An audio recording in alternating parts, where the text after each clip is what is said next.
I tell you, we had a conversation today in one of the senior officers at the university. Pete Thamel wrote a wonderful article in the New York Times. I know Pete very well, he's a long-time friend of mine, on what happened at Penn State. I made everyone read it, and we talked about it today, because the answer is you don't know what you don't know. And I told people, I can see, Graham Spanier, who's a great friend of mine, the president of Penn State, I can see what happened to him. More than likely is the fact that someone came in and said, someone for the athletic department came in and said, I think we had an incident in our showers, we're taking care of it, by the way, we need $50 million for Beaver Stadium. When you're in my position, what happens is the fact that the bad news is underscored and the good news is tallied.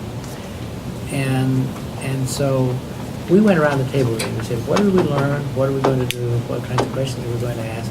We literally had that discussion today. And so I think that, first of all, what happened at Penn State is enormously unfortunate.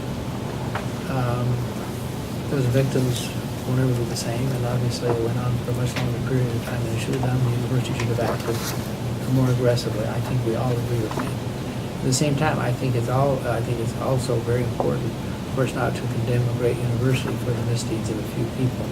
And Penn State is a great university, and we owe them now an opportunity to get on about their lives. And I think that those who made mistakes will be so dealt with, and the victims will be helped as much as they possibly can. But the university also needs to be given a fair opportunity to now move on.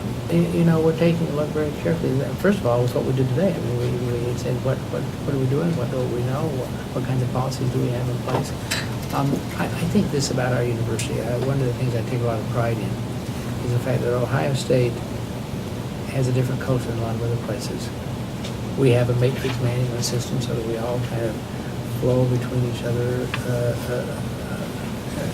or have conversations with each other, and there's a flowing of the way that we administer ourselves, so that the likelihood of an isolated incident like that remaining isolated and no one taking responsibility for it is much less. Not that we're pure, because we're not, because we had our own problems. But the fact is we have a substantially more open culture than a lot of places. And secondly of all, we have rules and procedures which we're now taking a look at again to make sure that we know that in those kinds of instances that we would do the right thing and do it quickly and do it expeditiously and do it clearly.